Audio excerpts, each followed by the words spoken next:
I'm actually not a morning person. It's kind of funny. You're listening to Renegade Broadcasting.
All right, everybody. Happy, what the hell is today anyways? Is it Tuesday? Yeah, Tuesday. Jeez, I lose track of the date sometimes. Um, yeah, my sleeping is all messed up now, big time. It's going to be for a while. I've been up late lately, not only doing the book, but I'm trying to balance it out. So I was working on some shows last night. I put together some really good stuff. That I'll be presenting in, probably not till next week or the week after. But anyway, really, really amazing, mind-blowing stuff. And working on the book, too, of course. Really getting excited about it. My brother just called a few minutes ago before the show, and boy, oh boy. I really hate to, he brings it up. I don't even bring it up, but every time we talk, it seems he's got to bring religion up. I think he sees it as his mission to try to save me because I've gone off the deep end, and I don't want to wreck his day. It sucks. It sucks. He just went through a difficult time, and now things are turning around for him, and he's crediting that to the great Ya Monster, and he says he wants to read my book. I'm like, I don't know. You're not going to like it, And he says, no, I want to read it. I said, you seem to be doing good. I don't want to take that away from you. But I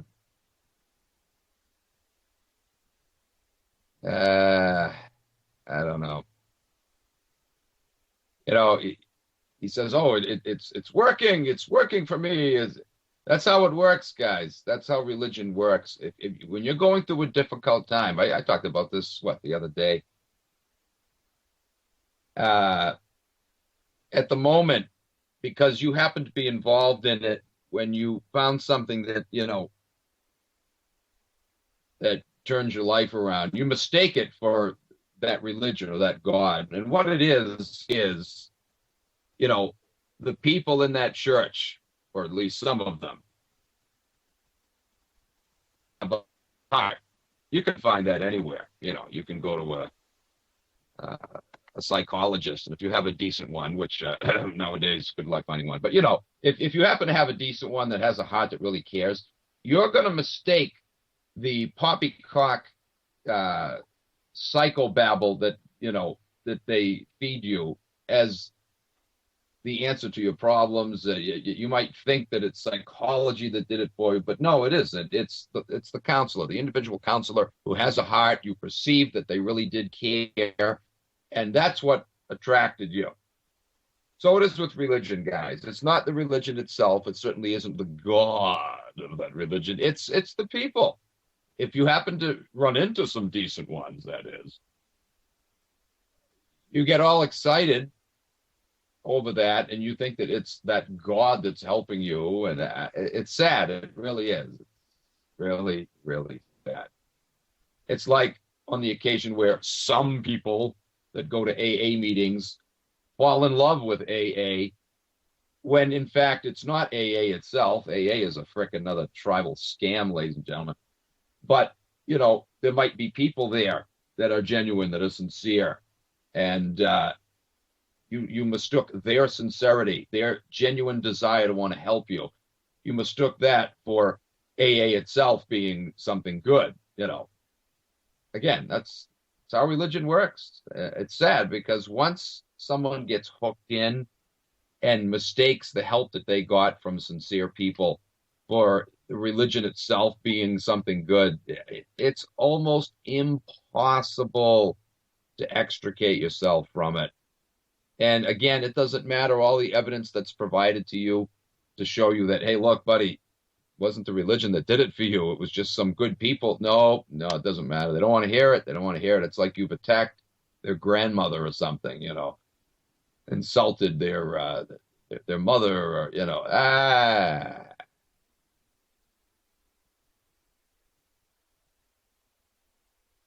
So here I am putting this book together with the sincere hope that it's going to make a difference and wake some people up. But you know what, guys, for the most part, you know who's going to read the book, don't you? People who either have already rejected it or people that are pretty much already there. They might be straddling on the fence and just needed that final push, but not people that are inundated in it and living in the little no place like home fantasy world, clicking their heels, blah, blah, blah, in a dream world. No. The very ones that need to read something like that to snap them out of their little fantasies, and it's not going to do a goddamn thing for those people. Not going to happen. You're lucky if 1 in 1,000, yay, 1 in 10,000 are going to read that. And what it'll do is shut up that obnoxious a-hole next door to you or down the street or whatever that tries to shove that book up your ass. It's going to shut them up. They're going to realize that, ooh, I can't win this guy over. Forget it. I can't answer these arguments, but it's not going to sway them. They'll just stay away from you. That's all. So if you want to keep them away from you because they annoy you, well, that'll do it. That'll do it. But other than that, no. Pretty sad. It's pretty sad. It's like trying to deal with, a government dupe. The government loves us kind of a dupe. Forget it. You can show them all the documentation in the world that this government is a raging, stenching fraud. It's not going to do it. Not going to matter. When people's minds are already made up. I love that expression, and it's true. Don't confuse me with the facts. My mind is made up. It's true. That's how most people operate. But anyway, let's get into our discussion for today. Oh, I just wanted to mention too, last night, late before I went to bed, I noticed someone had sent me a nice Christmas time contribution. So I wanted to say thanks for that. That's going to some more books. I got quite a list of books that are on my want list. So I'm going to go ahead and order some stuff later. Anyway, it really pays to do a web search too, guys, before you order a book and shell out some shekels, sometimes for nothing. You'd be amazed how many books are actually available for free online. Obviously, older books from years ago. Yeah, most of the time they're online. But even some new books found their way online through this, that, or the other website. Just do a search. Type in read such and such online. Can't believe how many times I've seen that over the years. Or you can find it if it's an old book. If you can't find it online for free, you can find it on Amazon for literally a frickin' penny. All you're paying is the postage. Pay $4 for the shipping, but only a penny for the book. I've seen that many times. Not just books. There's all kinds of stuff you can find fairly cheaply. I bought, as many of you know, I collect fossils, meteorites, artifacts, uh, minerals, whatever. I have been off and on since I was a kid. And yeah, every once in a while I'll see something like, wow, I just got to get it. The price is right, whatever. I bought a dinosaur egg one time from the Gobi Desert in China. If you've ever been to any, rock and gem shows, those things sell on average about $1,000 a pop. Well, they might have come down now, but a few years ago they were much more expensive. But as time goes on, even though the price drops sometimes, as a whole, the price goes up. So, I mean, whenever you buy something like that, it's an investment. But I don't buy it for that. I'm just interested in the stuff I collected. Anyway, um, at the time, yeah, they were selling for like $1,000 a pop. I went on eBay and I saw one for sale for $14. I couldn't believe it. Of course, it was right from China. This guy was selling it for $14. I'm like, oh yeah, absolutely. I bid on it. I won. I got it for $14. I couldn't believe it. I think he was actually asking 10 or something. Anyway, so I bid 20. Figured, yeah, I'll never get that. I actually did. Of course, it cost me $100 to ship the damn thing, but still, it was still worth it. Paid $114 for something that, over here you'd pay $1,000 for. So I still made out on the deal. So it is, like I said, with books, look around before you shell out. Some used bookstores, folks, are outrageous. You'll pay hundreds of dollars for a rare out of print book when you can find it on Amazon for a penny. Obviously, this is somebody, when you see that, and I see it quite a bit, it's somebody who's not looking to make money. They just want to get it out to somebody that's going to, make good use of it. They're not benefiting by selling it to you for a penny. They just don't want to throw it out. They want, you know. So, yeah, look around. You never know. There are bargains out there. I've gotten some rare out-of-print books for literally a frickin' penny, and they're in good shape. I bought hundreds of used books off of Amazon over the years. I haven't gotten a lemon yet. They give you the description of it, and yeah, it's as described. Might be a little wear and tear on the cover or something, but it is. Anyway, all right, enough of that. So the topic for today, by the way, hopefully I'll be able to take calls too. Thanks to a listener who gave me a hot tip. I never knew this, but there's a code you can type in when you sign into Skype that is supposed to fix sound trouble. He got the code right from a tech support guy at Skype. So I did that this morning as I logged in. So hopefully, knock on wood, cross your fingers, and put your rabbit's foot in your pocket. Hopefully I can take calls today. Just to let you know. So yeah, because of a bunch of requests, people wondering, when you're going to get back into some Bible bashing, I pulled out a couple of notes out of the mothballs here. Contradictions in the Old Testament and then contradictions in the New Testament. Quite a bit of this material has found its way into my book. I already finished those chapters that cover this, in fact, over the past week or two. This is very damning stuff. This is stuff that even the most staunch, hardcore Bible do absolutely cannot get around. They cannot say that there's no contradictions in the Bible. They can't say that.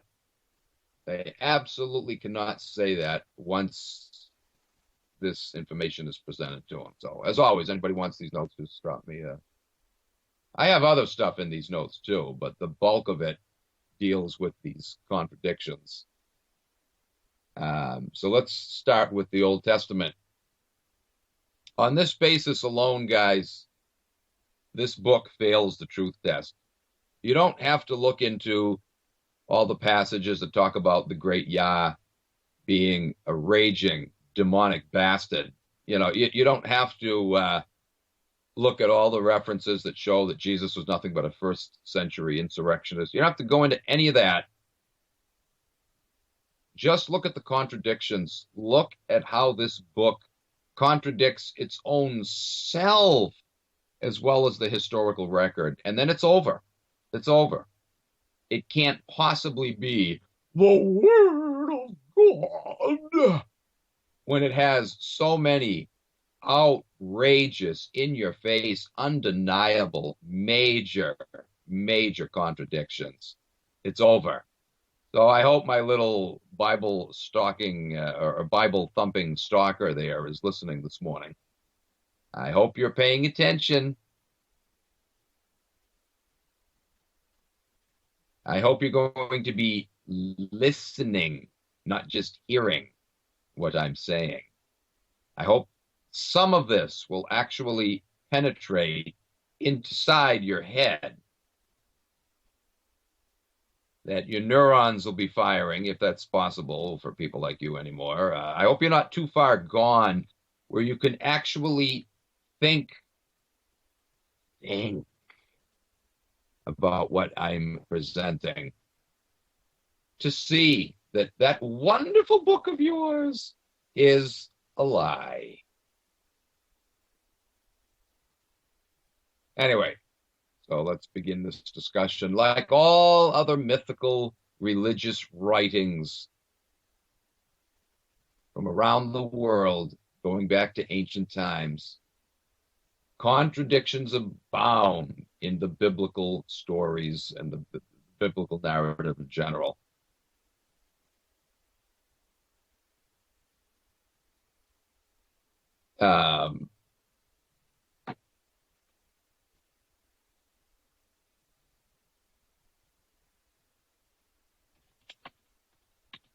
Anyway, some believers, of course, would argue that the Bible is it's not a history book, and thus it doesn't matter if it contains, historical errors. Well, it contains a lot more than historical errors, but nevertheless, it doesn't matter. For those who want to use that argument, it's pretty lame, because the Bible boasts that it is the truth and is no lie, that it is, in fact, the Word of God, inspired by Him. All of it, all Scripture is given by inspiration of God, says Paul. No prophecy, says Peter, is of any private interpretation, but holy men spoke and thus wrote as they were moved by the Spirit. So if you believe that to be true, then there's no room for error, is there? Of course not. It's impossible.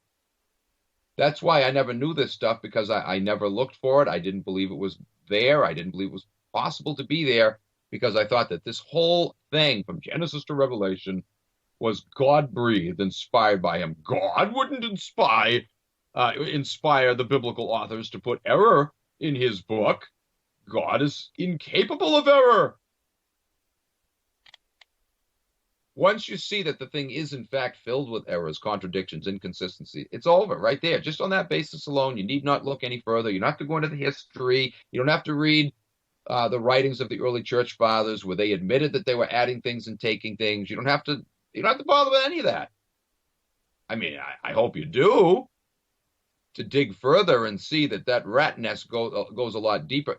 But to prove that this book is not what it claims to be, you don't have to go into all that. Just look at the contradictions.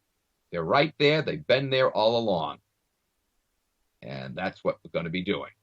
And by the way, as extensive as these notes are, this is by no means exhaustive. There's a lot more. I just picked the more major ones. But anyway, let's take a look. There's other believers who would deny, any such errors. Some will admit errors, but they'll say, well, it's not a history book, so you can expect it to have historical contradictions. Like I said, the contradictions go way beyond just historical ones. But nevertheless, there shouldn't be any error at all, right? Historical or otherwise, in the Word of God. But you got to love it because the same Christians who say that later, if there's some new archaeological find and it's actually a real one and not a fake one, they do that all the time. They fake archaeological finds, guys. The forgers have fooled even a lot of the experts. There are in museums today forgeries that were created to give the impression that the Bible is legit. But it doesn't matter, guys. Some of them are real, some of them are genuine. But just because you find an old goddamn stela with the name of some king mentioned in the Bible doesn't prove that the goddamn stories in that book or anything else in that book is true. Big frickin' deal. But this is how they work. They get all excited, and so now they want you to believe that, see, the Bible can be trusted. We proved that this guy exists. When just a few days ago, when you pointed out contradictions, historical contradictions, they were saying, well, it's not a history book. Look at that, guys. In spite of the fact that I typed in that goddamn son of a bitch, I can't take calls. I can't take calls. Caller just tried to call in. I can't take the calls. So now, it looks like this is this is a trend now. Before, it just happened periodically. Now it's all the time. Son of a bitch. Yeah, well, I got to get that damn computer going. That's all there is to that. This problem obviously isn't going to go away. Who knows if that's even going to fix it, but all the more reason to. I just hate it because it's going to really slow me down working on the book and other things. Well, I got to fire that thing up today and start putting my files on it. Hoping it gives me the option to opt out and not have to, be connected to the internet so I can register it before I can even use the fucking thing. Oh, you pieces of shit. That really pisses me off. I'll fucking turn it on and connect it to the internet when I'm damn good and ready. I can't do it where it's set up right now. I don't even have the space in my bedroom, nor do I have an available outlet. This is another reason why I'm not motivated to get the goddamn thing set up, guys. It's such a pain in the fucking ass. But I just know that's going to happen. You're not going to be able to opt out. You're going to have to, oh, you pieces of shit.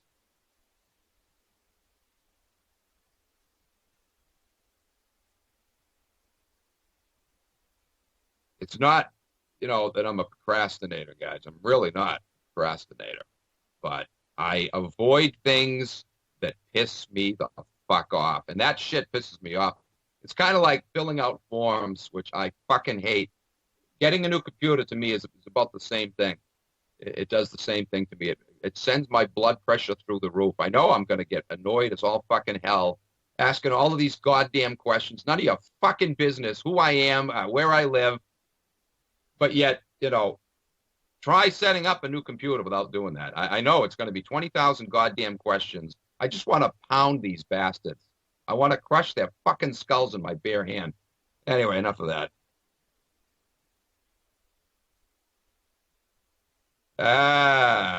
Some things in life I just have no patience with, and that's one of them. But it's got to be done. Obviously, I'm just not going to be able to take calls anymore on this fucking computer.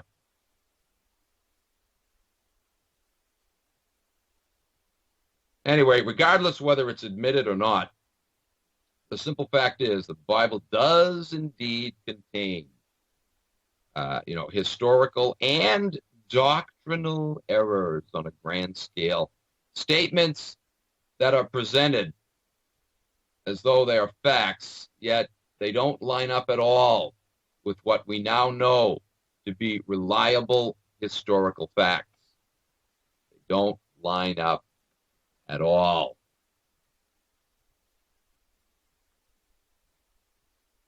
So let's take a look at this problem here.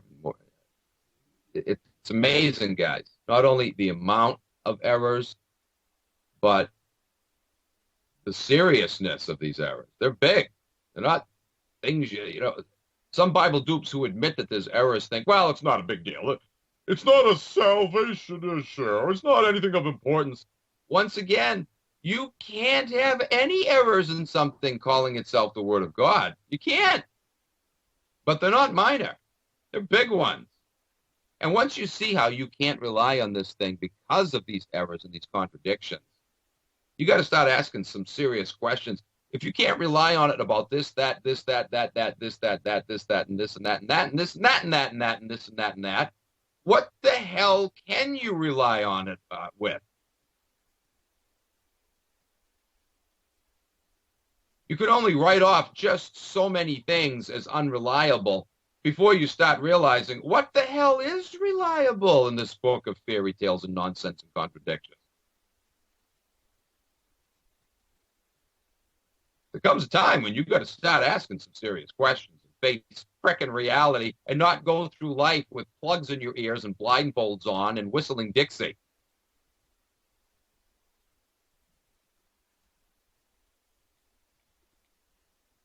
All right, the first one we'll look at here. I've mentioned this many times before. Here it is, in the book of Daniel, the storyline of the prophet Daniel is shown to span the reigns of both King Nebuchadnezzar and Belshazzar of Babylon. In chapter 5, verse 2, the text clearly states that Belshazzar is the son of Nebuchadnezzar, the literal son. Not the son in the sense that you might say, you might be talking about your great-great-great-great-great-grandfather. I'm the son of, Ebenezer. No, you're not really his son. What you mean is you're his offspring, removed by 4 or 5 generations. He lived hundreds of years ago. No, in this sense, the word son literally means he is his direct offspring. But that's not the case, historically speaking. It's not the case at all, as we'll see when we get back. All right, guys, short break. Stick with us.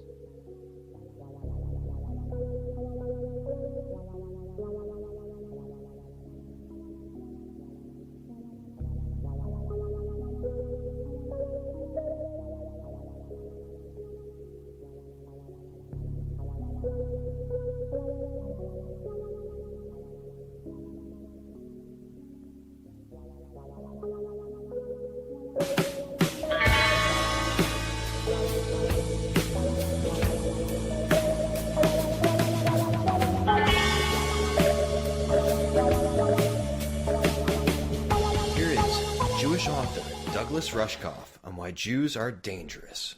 The thing that makes Judaism dangerous to everybody, to every race, to every nation, to every idea, is that we smash things that aren't true. We don't believe in the boundaries of nation state. We don't believe in the ideas of these individual gods that protect individual groups of people. These are all artificial constructions, and Judaism really teaches us how to see that. In a sense, our detractors have us right, in that we are a corrosive force. We're breaking down the false gods of all nations and all people because they're not real. And that's very upsetting to people.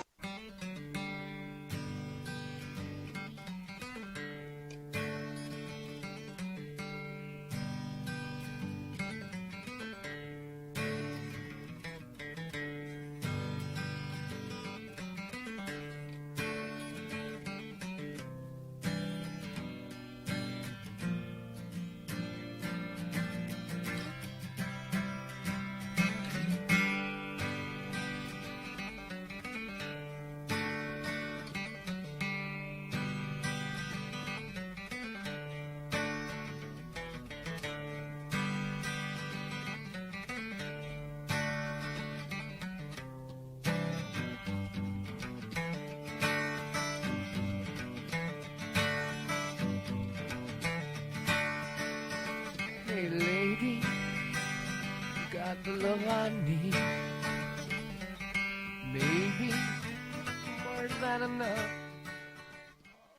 All right, guys, welcome back. So, yeah, that'll be my New Year's resolution. How's that? To have that goddamn computer finally set up.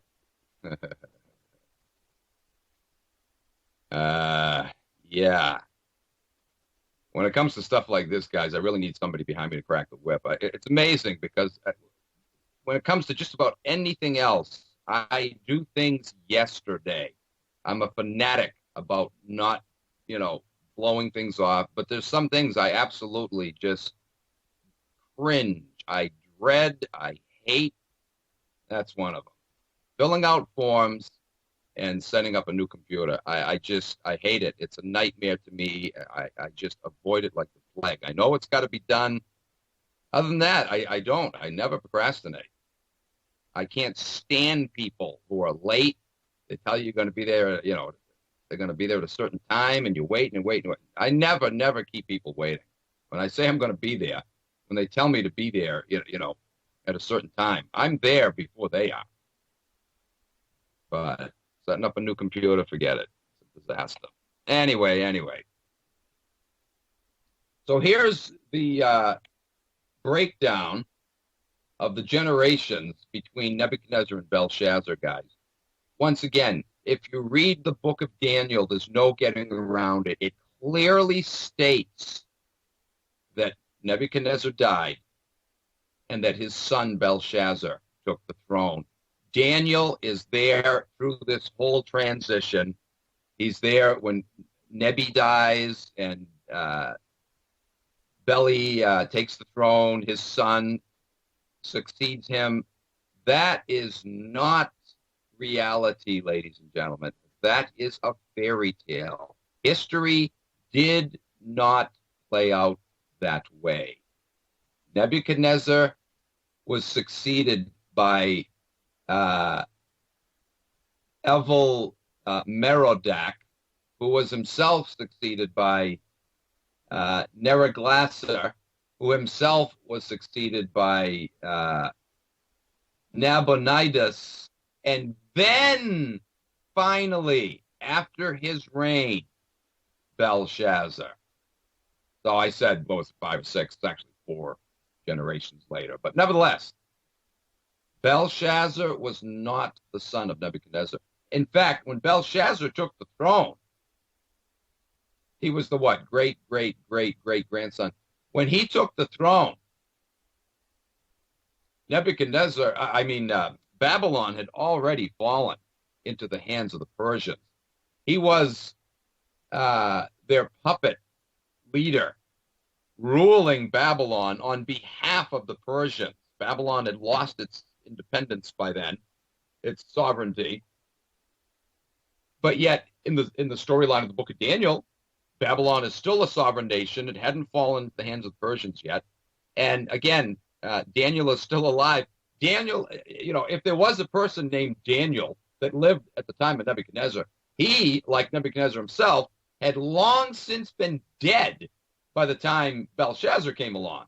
There's no getting around it, guys. Right here, right off the bat, with just this one problem here, we've already destroyed the credibility of the Bible. You understand how significant this one single point is? Oh, there's many more we'll be getting into, but right here, it's over. It's over.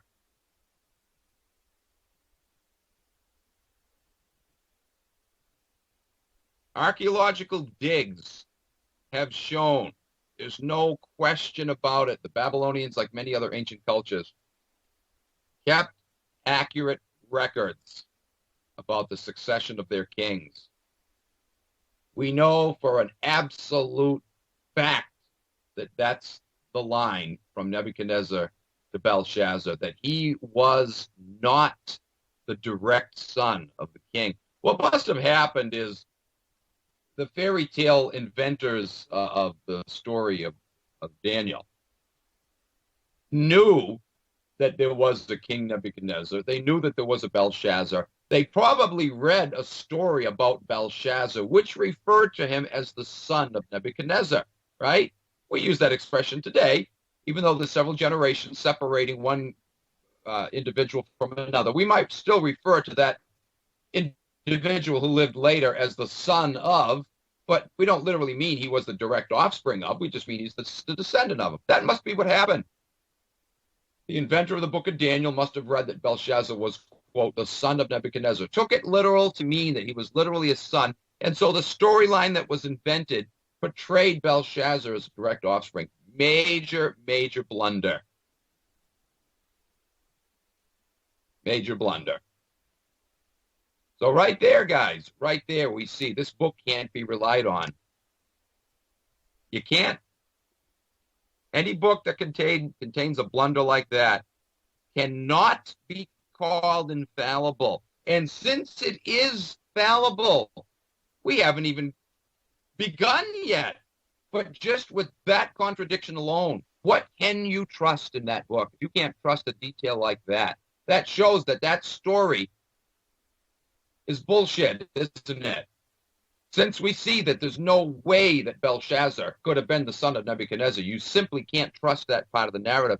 How do you know you can trust any other part of it? How about the story of Daniel being miraculously delivered from the lions' mouths in the lion's den? We're told the lions didn't eat him because the great Yah monster protected him. Well, how do we know we can trust that story now? Maybe that miracle wasn't so miraculous after all. Maybe none of it ever happened. Maybe there wasn't even a Daniel. How about the story of his three little buddies who were delivered from the flames of the fiery furnace? They were thrown into this furnace because, they didn't go along with the popular religion. They refused to worship the gods of the Babylonians. They only would worship the great Yah monster. So they tossed them into a furnace, but it was discovered that the fire wouldn't burn them. So they pulled them out and said, oh, okay, your gods must be more powerful than ours. So, or your God is more powerful than ours. So, we'll leave you alone now. What a crockery, guys. Obviously, you can't trust that story either now, can you, Bible dupes? How do you know that happened? Because it's in that book that contains big whopping errors like the genealogical line of Belshazzar? Wait till we get later in this discussion to all the contradictions in the New Testament. Oh my God. The problems of this nature far exceed in number and severity the problems in the Old Testament, believe it or not. The New Testament, especially in the Gospels, guys, contain bigger and a larger number of errors than even the Old Testament. The Gospels, which is, that's supposed to be the heart of the entire message of the entire Bible, right? Of all the Bible, the Gospels is supposed to be the most important part, and yet you have the most errors contained in there, and some of the worst ones contained therein, more than any other part of the Bible. That's the one part you think the great Yah monster would have preserved intact for us, right? Assuming that it was originally written without errors. Yeah, right. But nevertheless, for Bible dupes who want to think that that story is the most important, you would think that the Yah monster would have ensured that that story survived to us intact. You would think that he would have been able to get that part of the story right. No, that one is filled with the most contradictions, the worst contradictions. Wait till we get to that. And so when you see all of those inconsistencies, those contradictions, how do you know, Bible dupes, that you can trust any of the narrative? You don't. You don't know. In fact, the fact that you have all these contradictions tells us you can't trust it. So your little fantasy about your wonderful Jesus that you think died to save you from your sins, whatever the hell that's supposed to mean, you can't trust the story. You can't trust the part about the resurrection, about the crucifixion, about all of his promises. Let not your heart be troubled. I go to prepare a place for you. And if I go to prepare a place for you, I will come again and receive you unto myself, that where I am, there you may be also. Bullshit. Can't trust any of it. Ask and you shall receive. Knock and it'll be opened unto you. Yeah, whatever. Can't trust any of it. Any of it. It's not reliable. It's highly unreliable. But let's move on. So much more grounds to cover here. Obviously, the book of Daniel must have been written, as most scholars now agree, long after the period of the Babylonian captivity, which began in the 7th century BC, late 7th century. And it must not have been written by someone who was familiar with events of that time. It had to be written by someone who was very unfamiliar with events, removed centuries from that time. Had to be written by somebody who wasn't very well informed about that time period.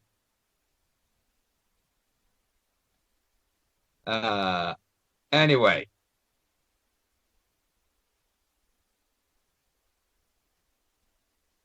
But there's another problem.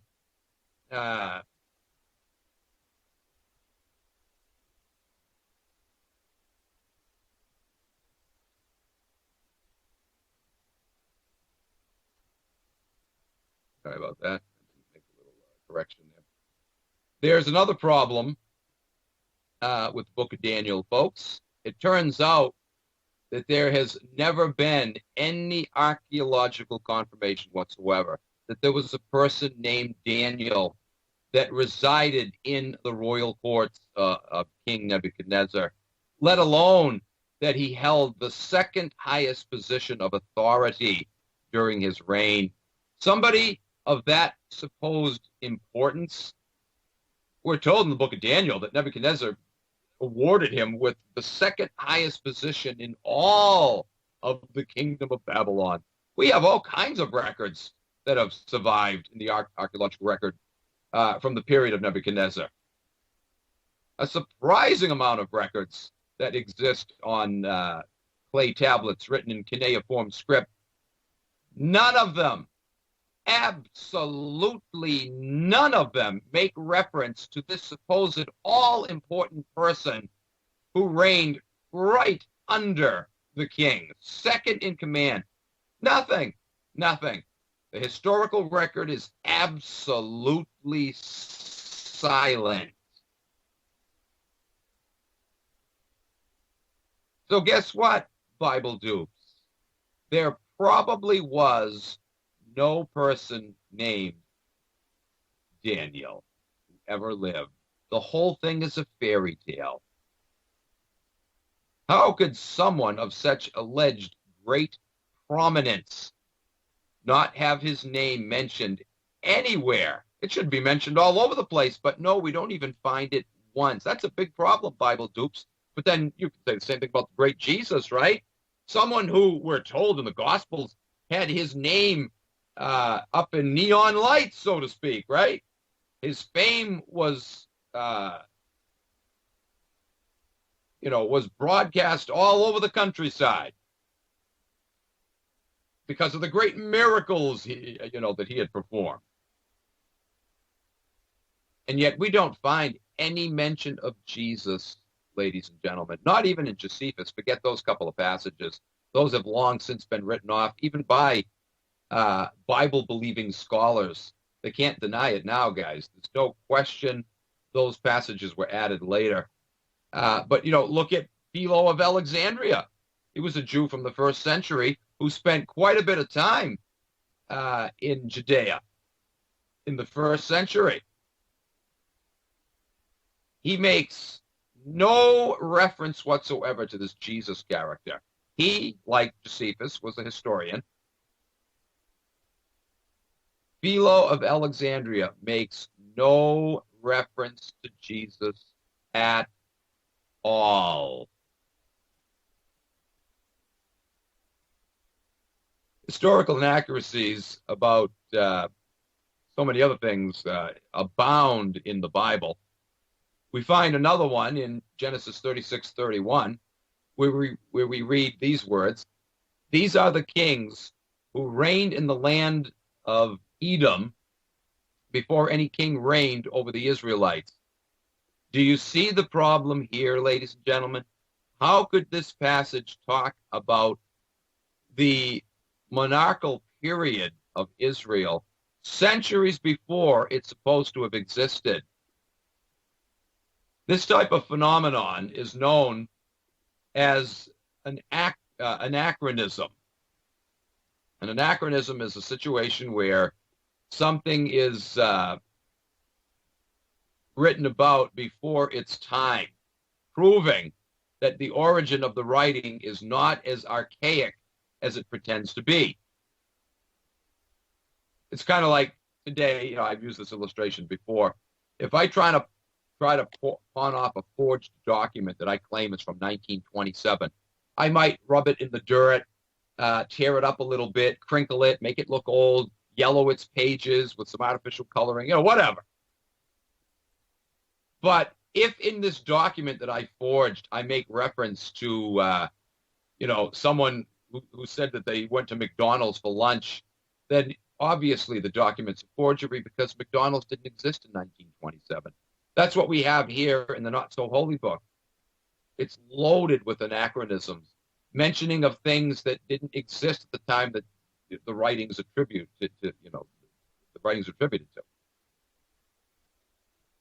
Not only does this Genesis passage occur completely out of its proper historical context, centuries ahead of its time, but it shows us that Moses could not possibly have written it as Bible believers allege. In fact, Moses couldn't possibly have written the book of Deuteronomy either, or at least the following passage from that book, Deuteronomy 34, verses 5 to 7, which states, "So Moses, the servant of the Lord, died there in the land of Moab, according to the word of the Lord, and he buried him in a valley in the land of Moab." There you go, guys. Moses couldn't have written that now, could he? This is someone who's looking back at this time, writing about it. And yet, this book, and indeed the first 5 books, the Torah, are attributed to Moses. Bullshit. Bullshit. Those books not only were not written by Moses, they had to be written by someone who lived long after the time of Moses.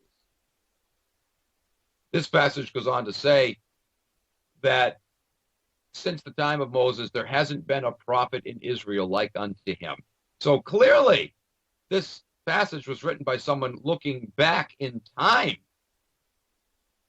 Unto this day, it says, there has never been a prophet like Moses.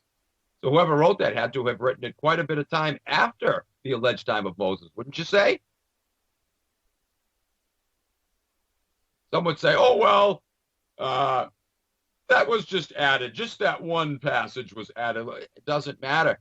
If you can admit that that passage was added later, how much more was added later? Obviously, the references in the book of Exodus to the Pharaoh were added later. There's a whole lot of references to the word Pharaoh in the book of Exodus, aren't there? And yet, at the alleged time of Moses, they weren't called pharaohs. The Egyptian kings were not called pharaohs, ladies and gentlemen. That label for Egyptian kings didn't come about until at least 1,000 years later, around the 6th century BC.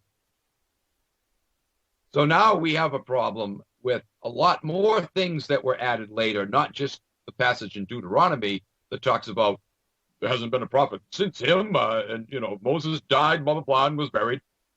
Not just that was added, but all the references to the Pharaoh in the book of Exodus were added. We're finding a lot of things here that were added later, way after the alleged time of Moses, right? You see the problem, Bible dupes? These books, or at least a good deal of what's in these books, cannot date to the time that they're alleged to have been written. How much of what's in these books goes back to that time? We're seeing quite a bit of it doesn't go back to that time. Editors came along later and were adding a lot of things. How do you know they were inspired? They weren't Moses. How can you trust their word? You got the same thing with the New Testament, Bible dupes. I hate to tell you.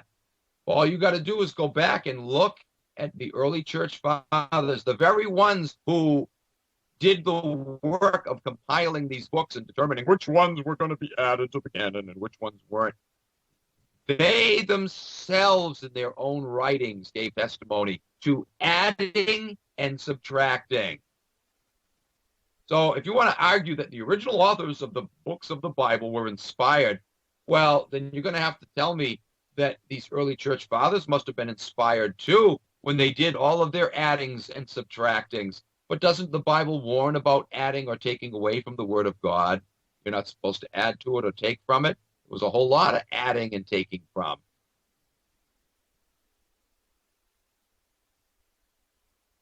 Bible dupes, guys, are so incredibly ignorant. They are. They have to be to believe that bullshit book. But when you talk to them, they have no freaking clue. It's so sad. Just like years ago as a Bible dupe, I had no clue. No clue about any of this. Knew nothing about this history, nothing about all these editions that took place. And you don't even have to study the early church fathers to see that there must have been addings and takings away, because the thing is so full of shit. A lot of the contradictions can only be explained in that context that, yeah, there was a lot of stuff that was added later, like the dogma of the virgin birth. It's pretty obvious that was added later because none of the apostles in any of their epistles make any reference to the goddamn virgin birth. They had no understanding of it, no concept of it whatsoever. It was added later in just two very brief instances, one in Matthew, one in Luke. That's it. Anyway, let us now return to the problem of anachronisms in the Pentateuch, the 5 so-called books of Moses. Another good example of this is the fact that in Genesis chapter 26, the Philistines are made mention of during the age of the patriarchs around supposedly 1800 BC, which we now know didn't come around until the 12th century BC, ladies and gentlemen. 600 years later, after the era of the patriarchs. The Philistines did not exist in 1800 BC. So how can the Philistines be made mention of during the time of the patriarchs, guys, when they didn't even exist yet? Not for another 600 years.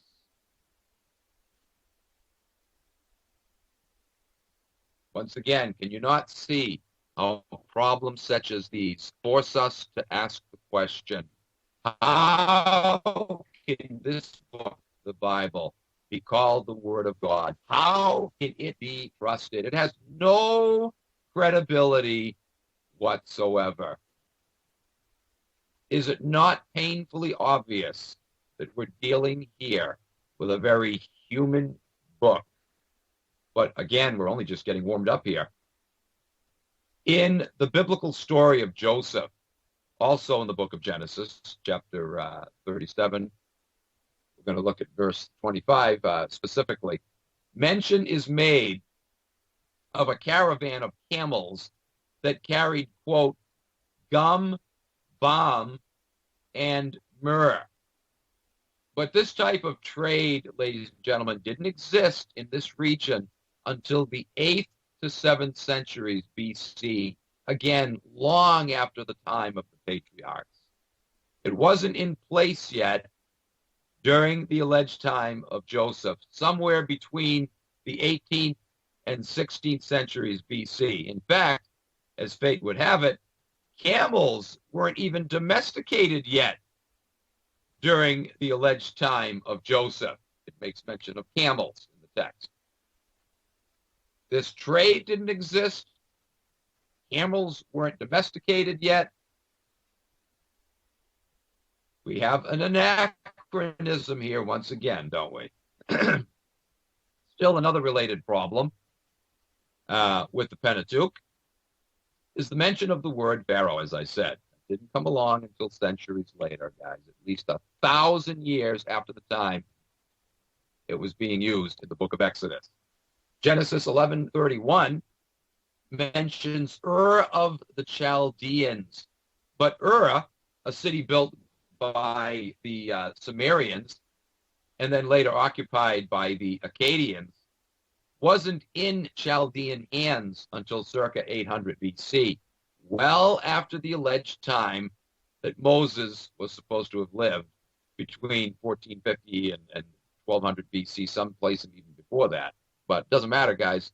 No matter which date you pick, it's still centuries, at least 4 centuries. As much as 6 or even 7 or 8 centuries, separated from the biblical chronology. Ur couldn't possibly have been called Ur of the Chaldeans at the early date the Bible ascribes. Thus, whoever wrote the book of Genesis, or at least chapter 11, had to have done so by no earlier than 800 BC, ladies and gentlemen, long after the time, the alleged time that it's, that this chapter is supposed to be written. Not only does the Bible contradict the historical and archaeological records, but it even contradicts its own self, its own seeming historical accounts. To show how big this problem is, we're going to look at multiple examples of this, ladies and gentlemen. But do keep in mind that these examples, as many of them as they are, represent only a smidging of this type of problem. But, we'll be looking at some of the more major ones. The creation account, right from the beginning, guys, the first 2 chapters in the Bible, already we've got a big problem here. This account is believed by most Bible fans to accurately represent actual historical events. Yeah, whatever. Unfortunate for such people is the ugly reality, ugly for them, that this account cannot be relied upon. Loaded with contradictions and inconsistencies. Get at that one back, guys. Stick with us.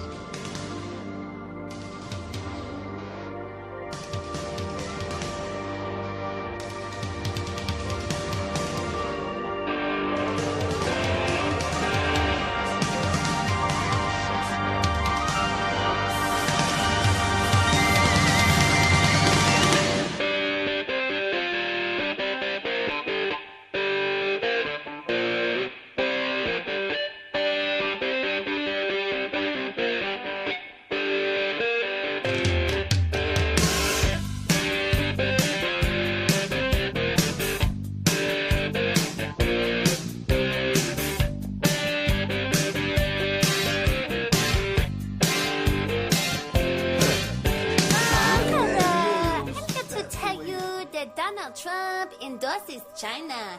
Come to China. China. In China, they say I don't like China. I love China. People think I don't like China. I love China. China is the new China, by the way. China. I deal with China. China. Big league, China. So don't tell me about China. I know China. China.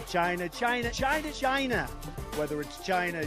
So if you went to China and you wanted to get a job in China, I don't knock China. How could I dislike China? The man from China.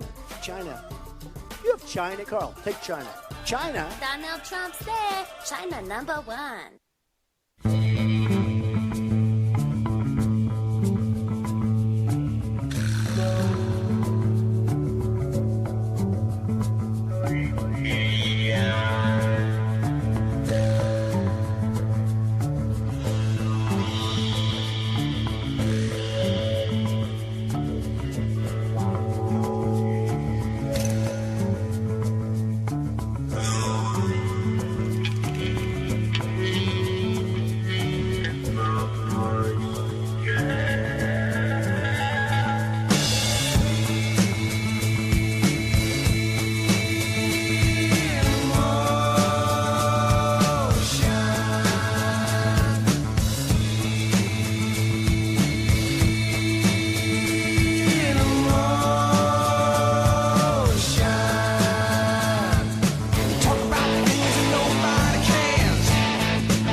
You're listening to Renegade Broadcasting.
Days grow shorter and the nights are getting long.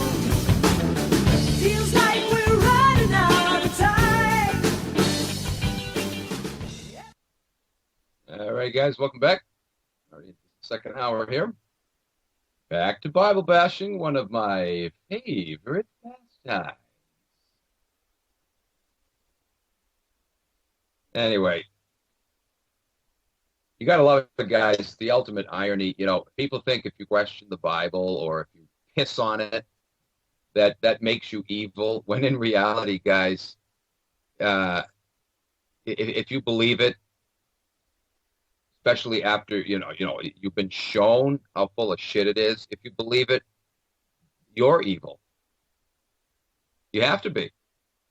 Once you've been shown the problems that exist in this book and you see what an evil bastard that prick called Yahweh is, if you continue to believe that book, then you're evil. You're evil. You embrace the crimes of that monstrosity, at least, what's attributed to him out of that shit fairy tales. But if you accept that as a historical record, then the thing you're worshiping is the devil himself.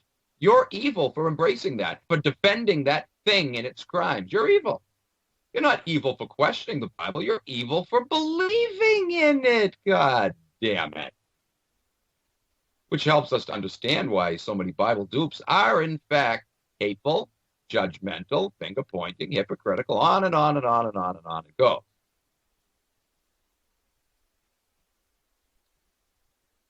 Anyway, as I was saying before the break, creation account is full of crap. First of all, we need to understand that the creation account in these first two chapters of the Bible, the first two chapters of Genesis, is not one continuous, seamless account, but two separate and contradictory accounts. Most Bible dupes do not realize this. But if you study chapters 1 and 2 of Genesis, it's recounting the same event, but from two entirely incompatible perspectives. Two different, separate, conflicting accounts are being given. Just like the Gospels, guys. You start to read Matthew and take notes, particularly just of the final events in Christ's life, the crucifixion and whatnot. Take notes, as you read Matthew's account. Then do the same thing, go through Luke, go through, Mark, go through John. Take notes as you go through, and you will see when you compare them later that all those accounts are incompatible. They absolutely contradict each other at every turn.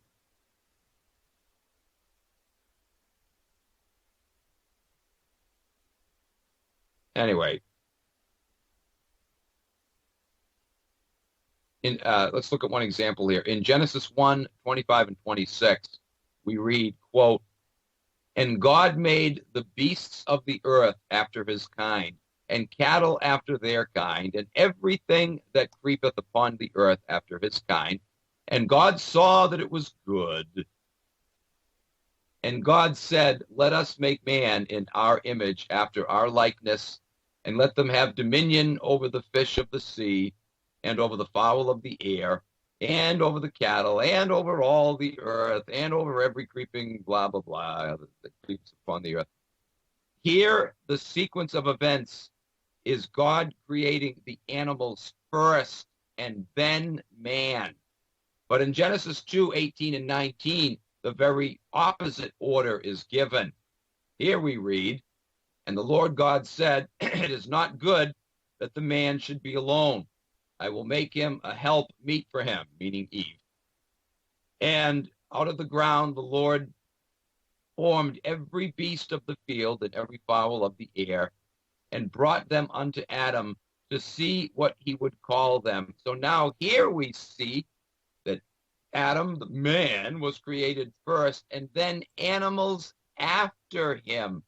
The order has been completely reversed. Big problem here. Which came first, the chicken or the egg? Which came first, guys? Man or beast? Depends on which chapter of Genesis you read. Entirely incompatible.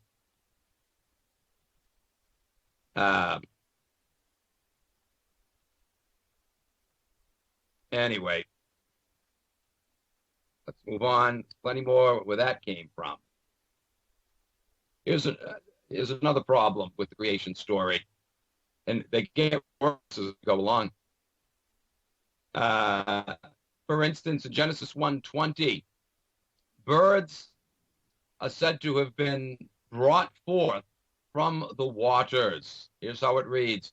And God said, let the waters bring forth abundantly the moving creature that hath life, and fowl that may fly above the earth in the open firmament of heaven. Yet, in Genesis 2:19, the birds are said to have been formed from, quote, out of the ground. Here's how this passage reads. And out of the ground the Lord formed every beast of the field and every fowl of the air, and brought them unto Adam to see what he would call them. And whatever Adam called every living creature, that was the name thereof. Is there any escaping the conclusion that we have a miserably hopeless contradiction here, ladies and gentlemen, once again, from the book that is supposed to be the infallible word of God? It can't be both ways. Let the waters bring forth abundantly the moving creatures that hath life, and fowl that may fly above the earth. Let the waters bring them forth. But we're told later, God formed them from the dust of the earth. It gets worse as we go along. On the first day of creation, according to Genesis 1:3, we're told that God said, quote, let there be light. But then we find out, according to Genesis 1:14 through 19, that God didn't create the sun until the fourth day of creation. So we must ask, what was the source of this light that God allegedly called forth on the first day of creation if the sun hadn't been created yet? The Bible fan might come up with a lame answer such as this, and I've heard this before. Oh, the light was God's own glory. Well, sorry, that doesn't cut it either, because if we assume that that's the light that was being referred to, then we must assume that God didn't have any light or glory until he created it later on the fourth day. No, that's not the light we're dealing with at all. God created the light first, and then the sun? Does that make any sense? Of course not. But guess what? Neither does any of the rest of this book of mythological nonsense. It's bullshit, ladies and gentlemen. Imagine that. A book that talks about talking donkeys. A book that talks about a guy who spends 3 days shacked up in the belly of a big fishy. There's a good fish story for you. A guy who has superhuman strength, unless you cut his long hair. A book that talks about things like this is full of shit. Imagine, what a concept. Who would have thunk it? Unbelievable, guys. Oh, but here it gets better.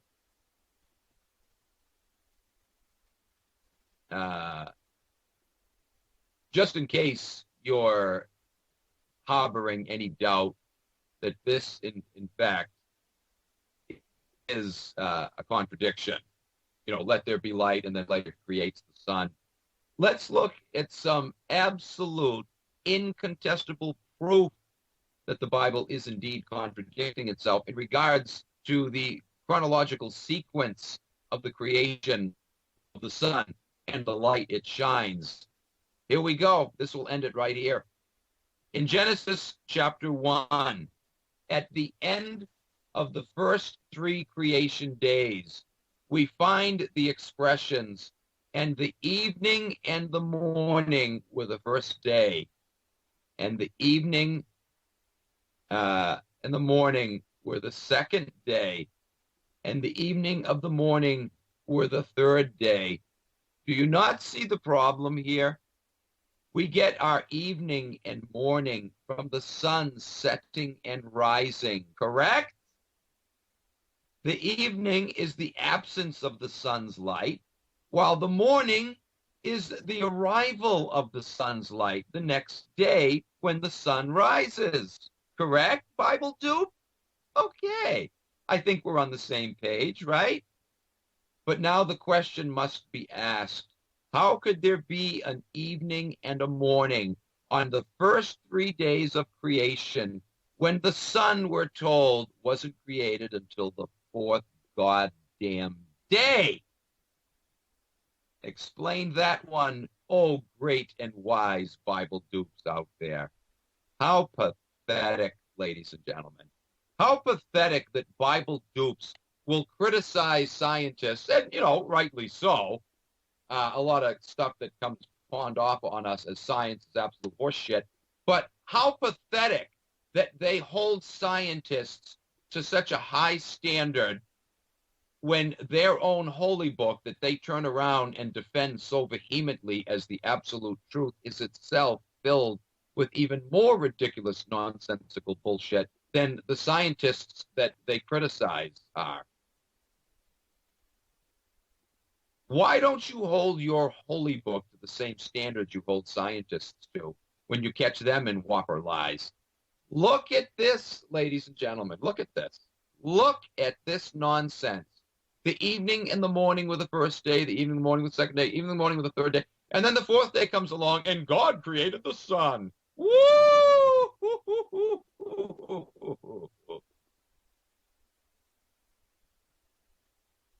It sucks that I can't take calls, because I would love for my little stalking Bible dupe friend to call me now. But you know what? He won't anyways. He wouldn't. He wouldn't. Because he knows goddamn well he can't answer this stuff. By now, he's probably had to change his Depend undergarments at least half a dozen times, if he's even listening anymore, and hasn't gone into cardiac arrest or something. You cannot explain passages like this, not only to me and other naysayers like myself, you can't explain them to your own self. You can't sweep them under the rug. You can't explain them away. You can't brush this off as something minor, insignificant, it doesn't matter. No, this is major. If you can't trust the creation narrative upon which so much of your belief system rests, this is a major doctrinal issue. This involves our very origin as to whether or not this Yah monster is in fact our creator. This isn't something minor, a little side issue. This is pivotal. This is one of the foundational doctrines of the entire goddamn Bible. If this part of the narrative of that book can't be relied upon, what, pray tell, can be in that entire book?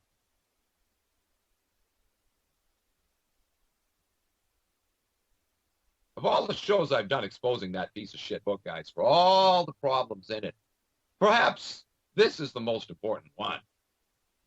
Because this shows right from the pages of that book itself, you don't have to consult any outside source. All you got to do is look at these contradictions right within the text itself, and it's over. It's over. That's it. End of story. There's no further need to go on.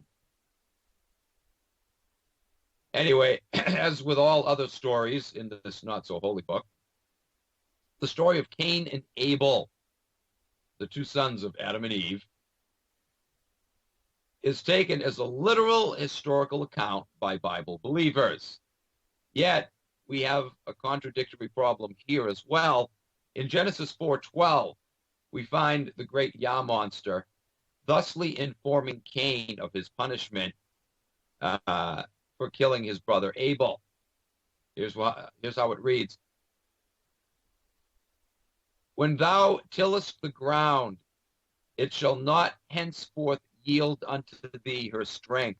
A fugitive and a vagabond shalt thou be in the earth, Yahweh told Cain.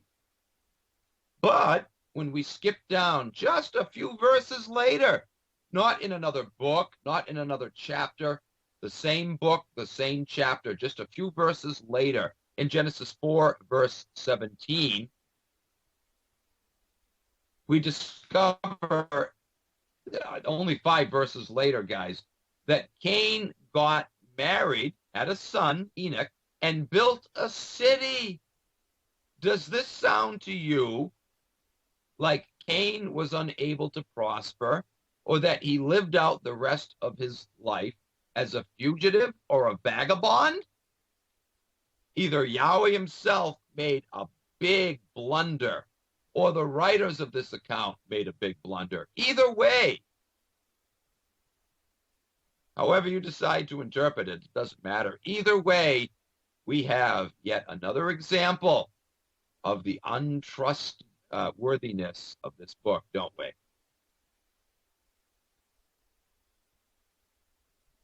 This is pathetic. Absolutely pathetic, absolutely disgusting, isn't it?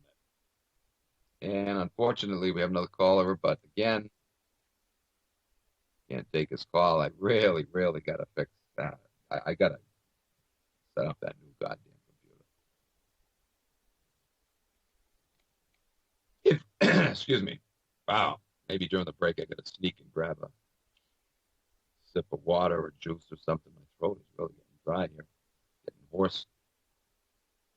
If we just read Genesis 7:2 alone by itself,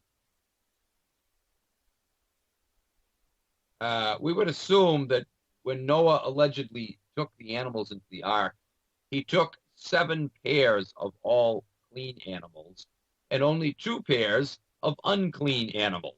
This is how the passage reads. Of every clean beast thou shalt take to thee by 7, the male and his female, and of beasts that are not clean by 2, the male and his female. However, when we read just a few verses later, we discover that there were only 2 pairs taken of both types of animals, clean and unclean. Here's how that passage reads. Of clean beasts and of beasts that are not clean, and of fowls. Who the hell is calling me now?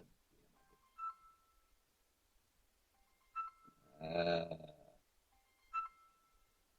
No idea who that is.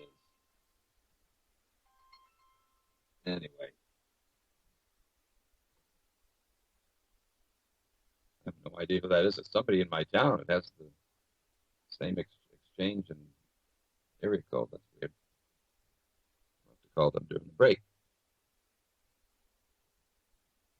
Anyway, if we just read Genesis 7:2 by itself, again, we would have to conclude that there were 7 pairs of one, 2 of another. But reading down just a few verses later, guys, we discovered that there were only 2 pairs of both types of animals, clean and unclean. So we have another contradiction here, don't we?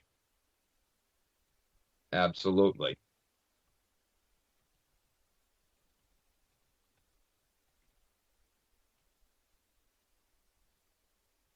Anyway, moving on.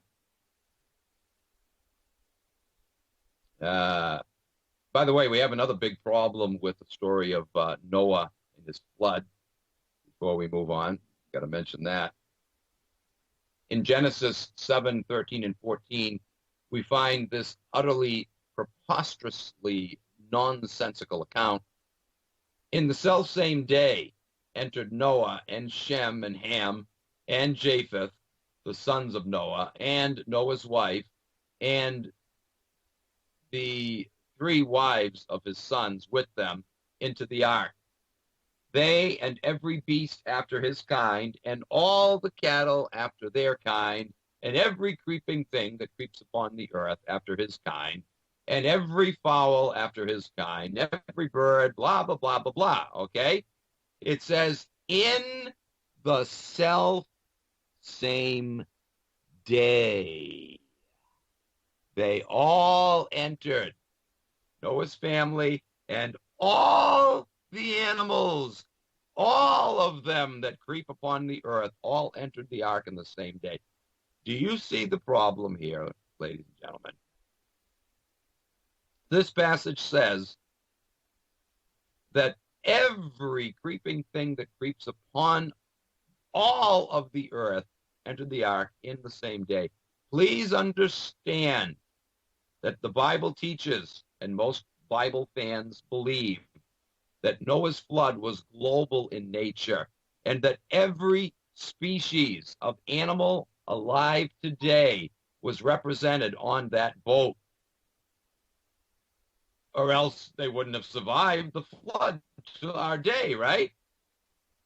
This means that even with the most conservative estimate, there had to be at least 1 million animals on that frickin' boat, especially if you believe that there were 2 of every kind, or if you believe the first creation account, or the first flood account, 7 of the clean and only 2 pairs of the unclean. There must have been multiplied millions. But nevertheless, let's just, for the sake of argument, let's just say there was 1 million. There had to be more, but let's just say there was only 1 million animals on that boat. Even that presents a very big problem here. Because, ladies and gentlemen, in one day, including the nighttime hours, let's give them the nighttime hours too, not just the daylight hours. Let's give them the full 24 hours. In a full 24-hour day, there are only 86,400 seconds. Do the math. If we assume that there were only 1 million animals on the ark, that means that in order for them to have boarded it in one day's time, roughly 12 animals would have had to cross the ark's door threshold per second. We're told that the ark only had 1 door. So 12 animals per second had to be entering that ark for the entire 24-hour period, including the nighttime hours.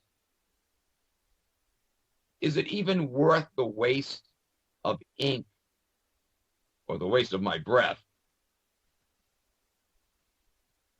to elaborate on how ridiculous this scenario is, how impossible it is, ladies and gentlemen? Need I say any more on the matter?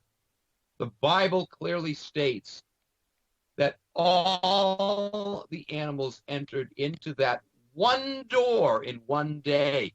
You can say it was a miracle all you want. You still can't account for that many animals cramming themselves into that boat through 1 doorway in 1 day's time. Cut the shit, man. Get your head out of your ass. You're dealing with a fantasy. You're dealing with a fairy tale. Hey, if your God works an incredible miracle such that that many animals could have been crammed into that boat in 1 day, if he has the power to do that, why the fuck not do something more miraculous than preserve them in a boat then? Why not just suspend them in midair supernaturally for the entire 40 days until it stops raining? Or for that matter, have them ascend up to heaven until the storm passes. There's any number of magic tricks the great magician Yah could have pulled, right? What a crockery.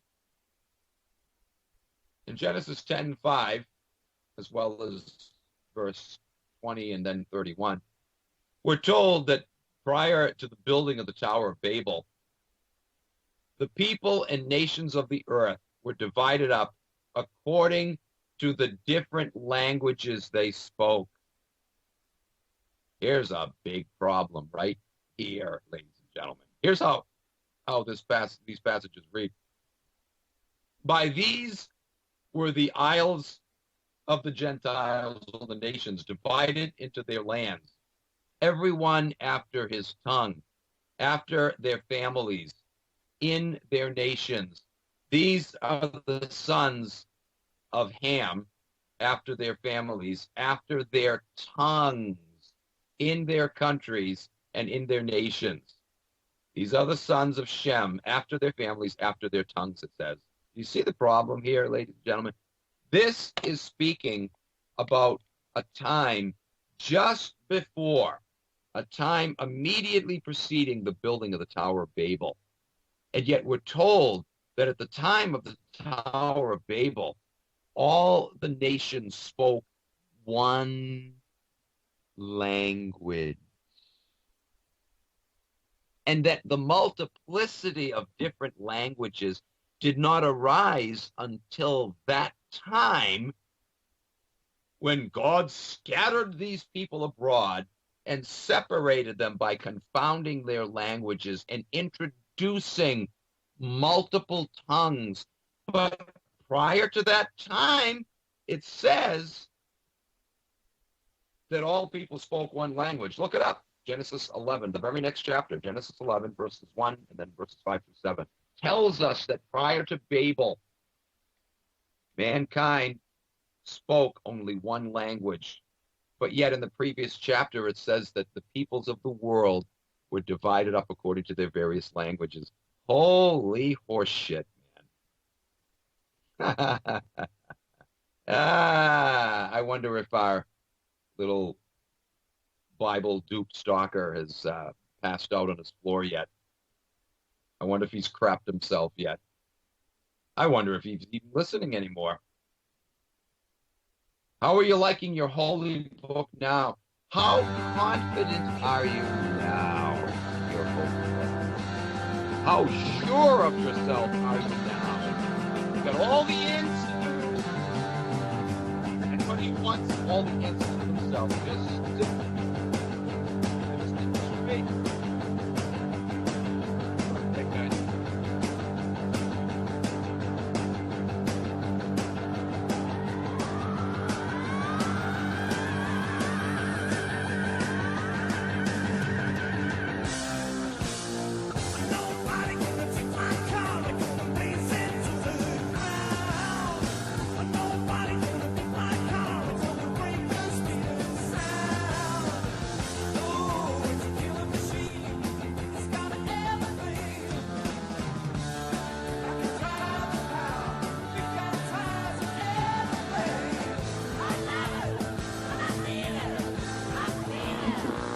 Partial Jews are the ones who end up subverting societies because they're able to kind of go undetected. Keep volunteering, America. Keep going along with this system. They're all coordinating their bombings. They're all working together to destroy Syria. First of all, these people are complete slaves. They have no control over their lives. Suddenly the conversation got changed. Had to do something. It's cheap to talk. People that are actively debunking these NGOs and these staged films. This is Renegade Broadcasting.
So, how do you like that, ladies and gentlemen? The story of the Tower of Babel. Obviously, another fairy tale.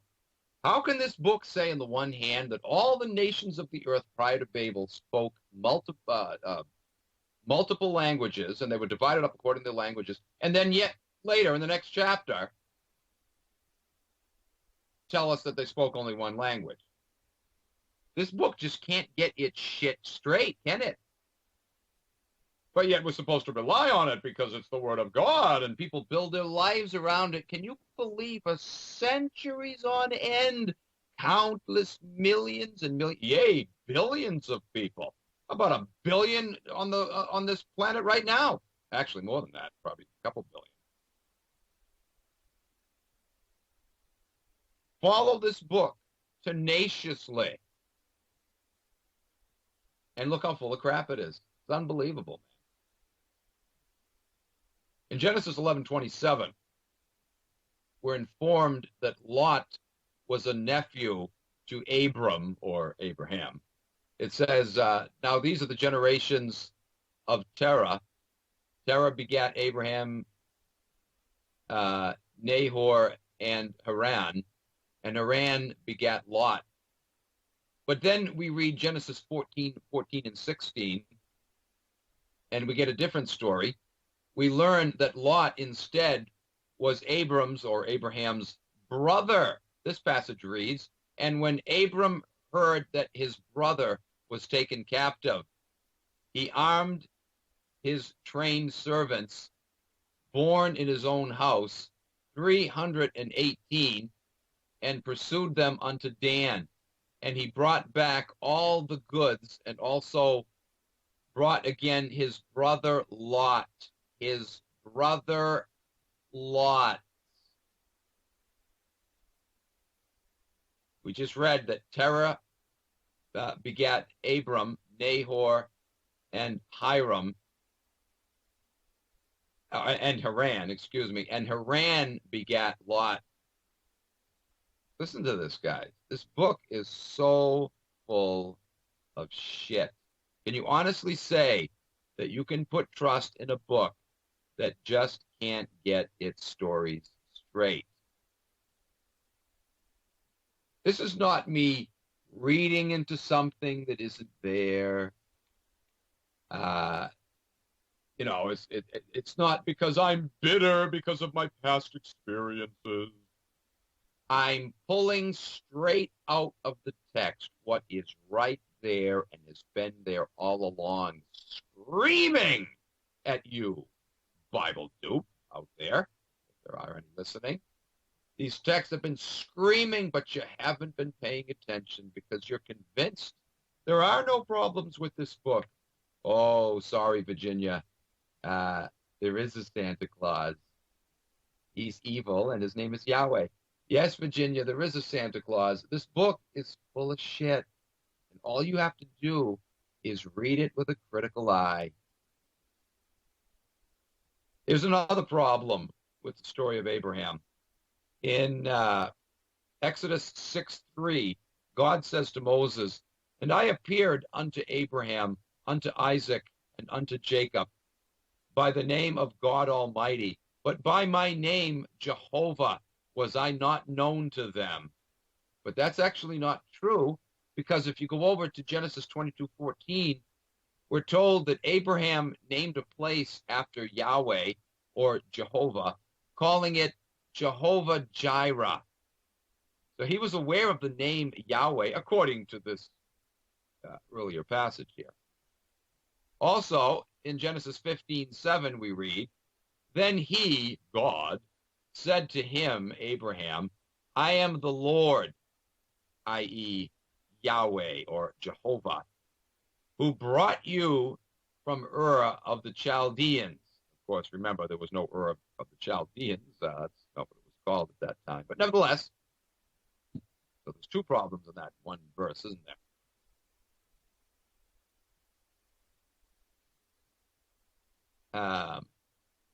But notice, guys, there's two references in the book of Genesis where God is called Yahweh. And yet he tells Moses later in the book of Exodus that he was not known to Abraham by the name Yahweh? In Genesis 28:5, we're told that Laban's father was Bethuel. But in Genesis 29, verse 5, we're informed that his father was Nahor instead. Well, which is it?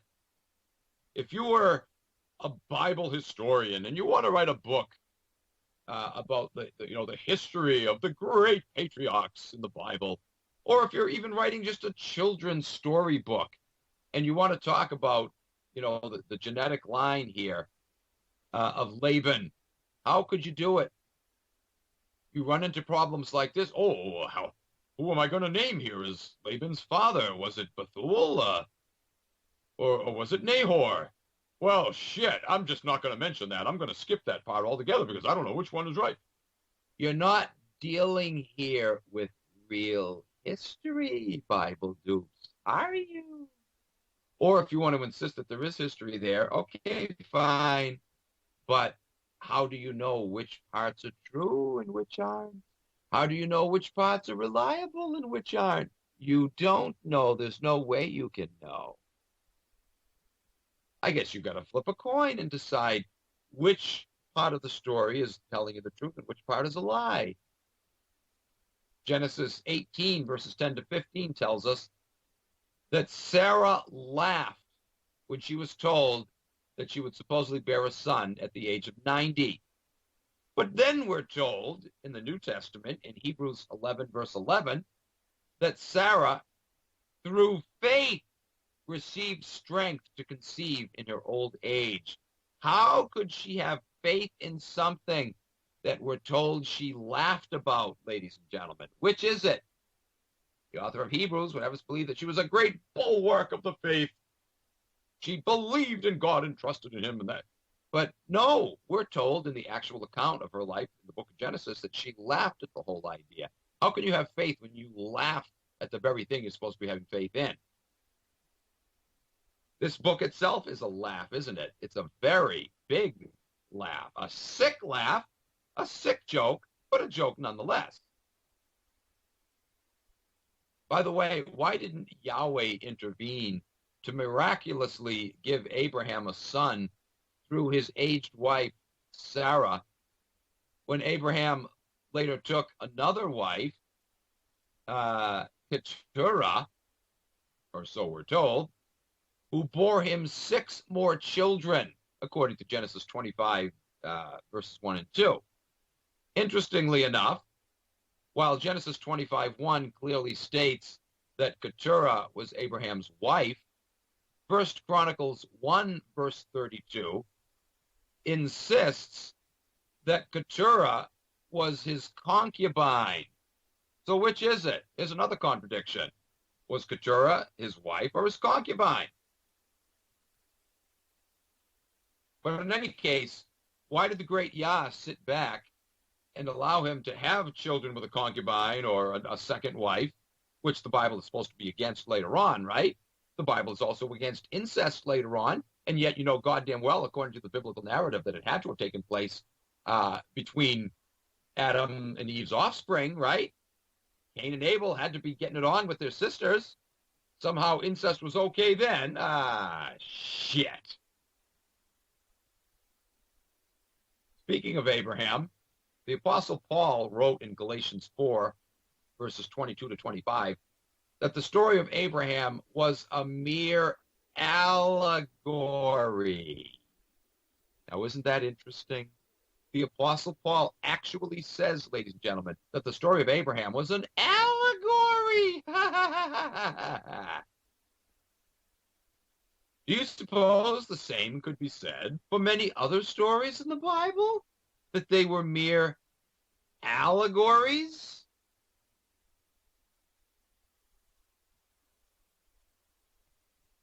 Paul actually said the story of Abraham is a fantasy, a fairy tale, an allegory.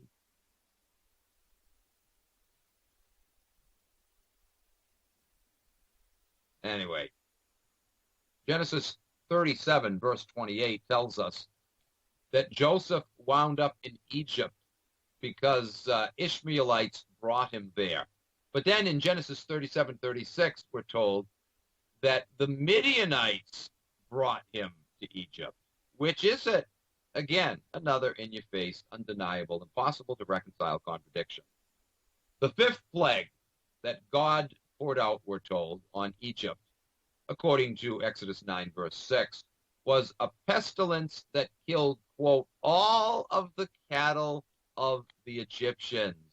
However, a few days later, the seventh plague now, 2 plagues later, of hail, we're told, was delivered upon the Egyptians in order to destroy all the cattle of Egypt in the fields, according to Exodus 9:18-21. You see the problem here? Weren't all the cattle supposed to be dead already from the fifth plague? Holy shit! In Exodus 25:8, we find God saying, quote, "Then have them make a sanctuary for me, and I will dwell among them." In complete contradiction to this, Acts 7, verse 48 says, "Howbeit the Most High dwells not in temples made with hands." How do you like that one, Bible dupes? Which is it? Which is it? First, Yahweh says, "Make me a temple that I may dwell therein." And then later, the Lord dwells not in temples made with hands. Isn't that a kick in the ass? How about all the chapters in the Torah where the great Yah monster not only commands sacrifice, human sacrifice too, by the way, but anyway, commanding animal sacrifice, going into all kinds of meticulous and hideous detail about how these sacrifices are to be performed, who's to perform them, what they're to perform them with, and blah, blah, blah, blah, blah, what types of animal to use, where you're to sprinkle the blood on your toe, on your finger, on your ass, on your nose, and your forehead, blah, blah, blah, blah, blah, blah, blah, blah, blah, blah, blah, blah.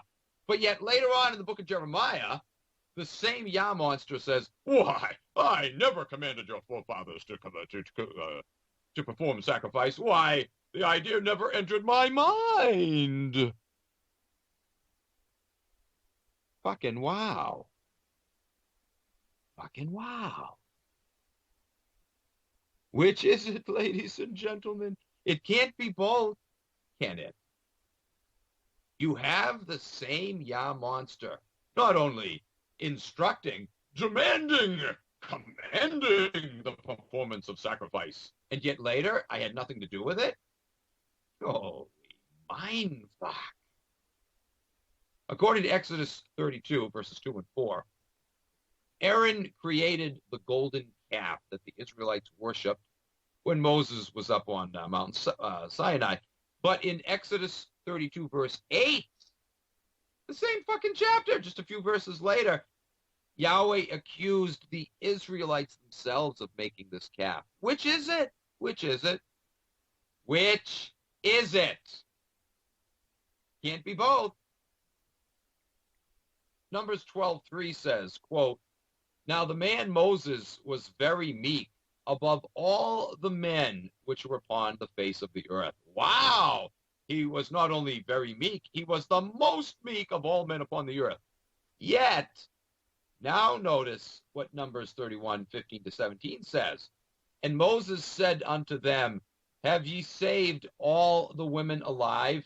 Behold, these caused the children of Israel through the counsel of Balaam to commit trespass against the Lord in the matter of Peor, and there was a plague among the congregation of the Lord.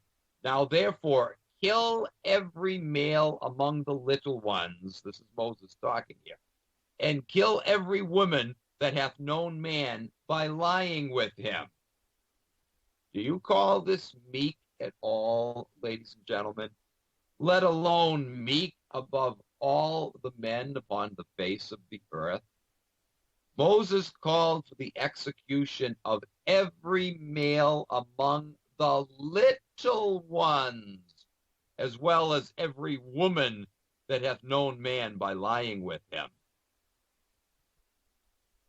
funny that this passage doesn't mention anything about killing every man that has known a woman by lying with her. No, only the women who have, lied with men. But nevertheless, can you call this humble? Isn't it clear that this Moses character, as described here, was anything but meek, anything but humble? And yet again, we're told he was the most humble of all. This is so disgusting. Anyway, let's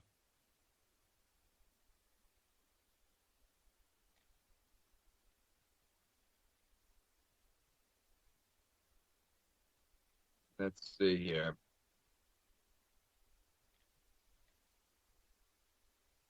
You gotta love, too, how Bible dupes, absolutely hail Moses as one of the all-time greatest men of God, such a wonderful, righteous, godly man.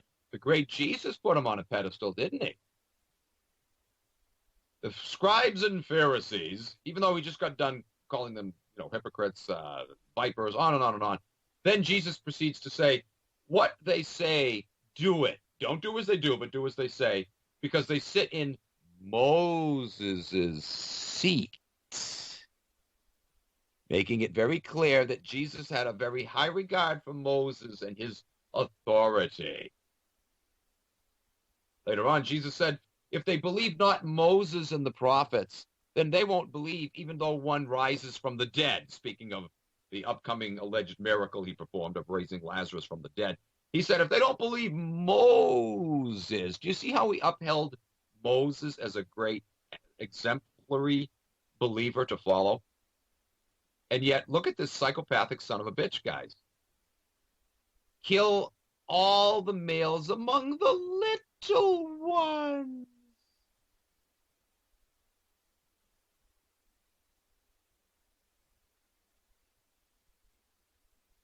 Some Bible dupes will say, well, they'll try to justify killing little babies by saying, well, they were evil and they were going to grow up to be pagans. Oh, no, there are examples of little ones being killed amongst the tribe, too. When Moses came down from the mountain, he said, go throughout the camp and kill everyone, that had anything to do with the making of and worshiping of the golden calf.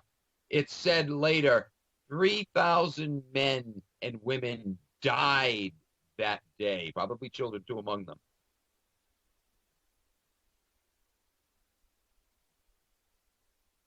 How anybody can accept that kind of slop and say that that's a loving God who would command something like that, you have to be a psychopath.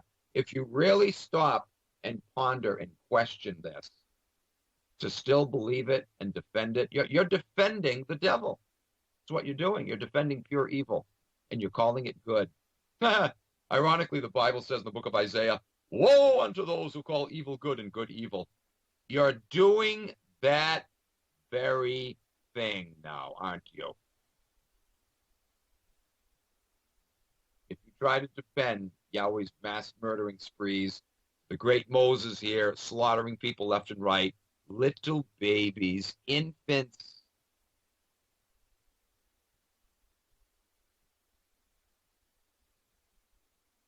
this book is not only not worthy of your belief, it's worthy of your disgust, your hatred. You have to hate this thing. It's so goddamn evil. According to Deuteronomy 10, 1-3, Moses made the Ark of the Covenant. Yet Exodus 37, verse 1 informs us that it was Bezalel, or Bezalel, who made this ark. Which is it, ladies and gentlemen? Which is it? In Exodus 32, verse 2, and Deuteronomy 7, verse 1, the great Yah monster promised to drive out the Canaanites, the Jebusites, and other groups of people from the promised land. But then in Deuteronomy 7:24, Yahweh commanded the children of Israel to destroy these same people instead. Why did he promise he was going to drive them out from before them, but then later instruct them to kill them instead, ladies and gentlemen? What kind of horseshit is that? Did he change his mind and say, I know I did promise I was going to drive them out, but I lied. Actually, I would rather sit back and watch you guys slaughter them because I'm into bloodshed and shit like that. Make sure you kill the babies especially. I like to watch that. Apparently, he gets off on watching little Abramovic today killing little babies.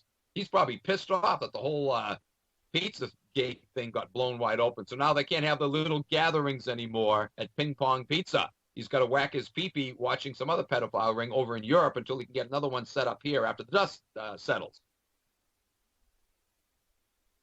What a sick son of a bitch.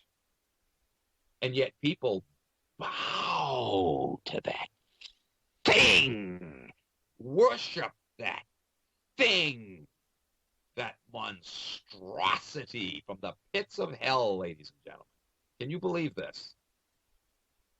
Disgusting.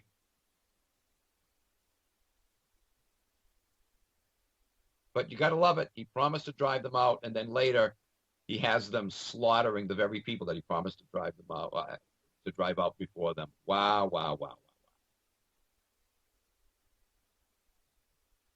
Here comes the cherry on the top, though. It turns out that the great Yah monster didn't even drive out or destroy these people. Not only that, the Israelites didn't even destroy them, but we're told in Judges 1:21 and verses 27 and then 34 to 36, as well as in chapter 3, verses 1 to 5, that these same people were still in Jerusalem generations later. Who would accept these type of historical recollections, ladies and gentlemen, from a history book? Nobody would. And yet, this is supposed to be the infallible word of God, and people accept this horse shit?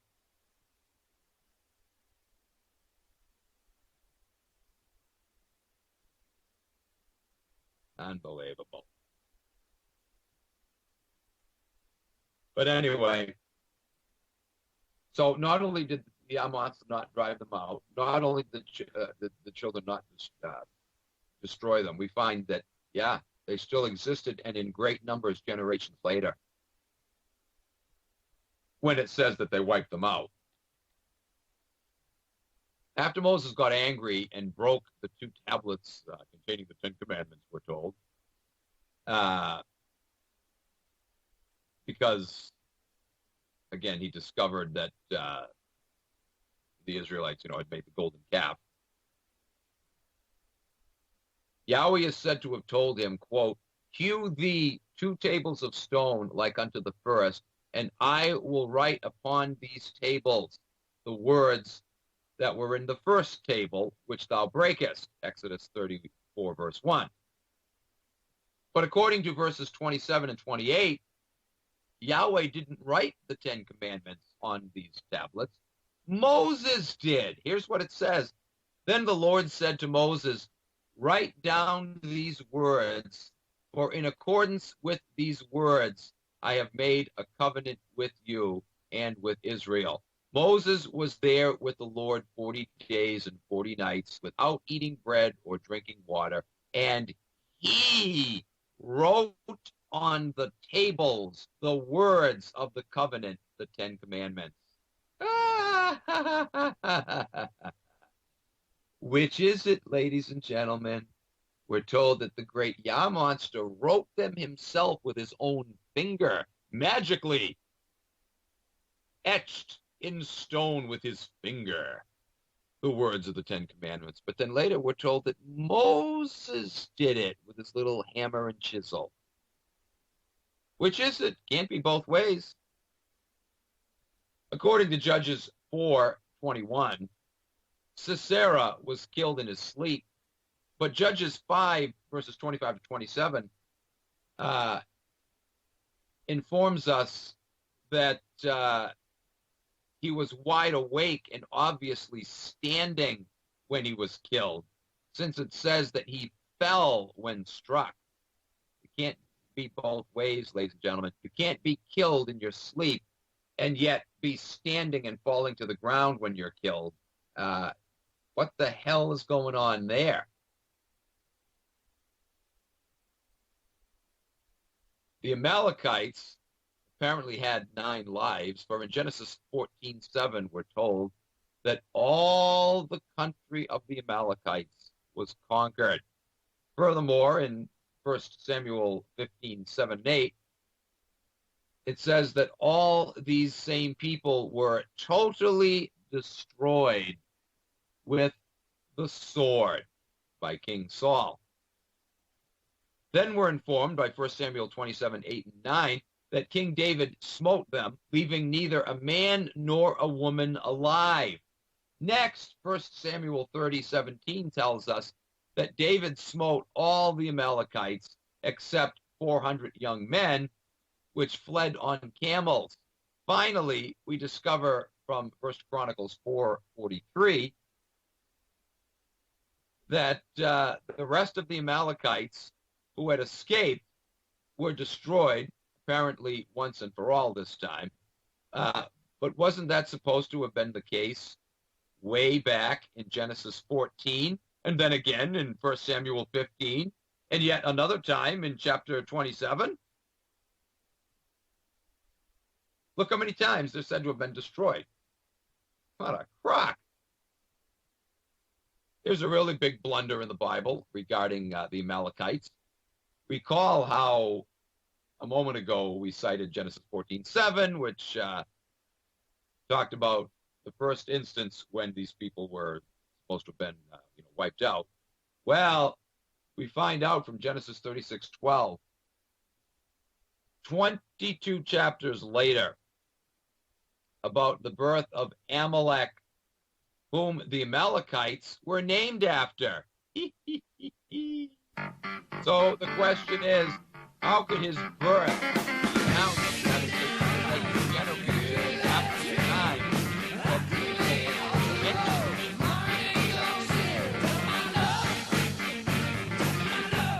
All right, guys.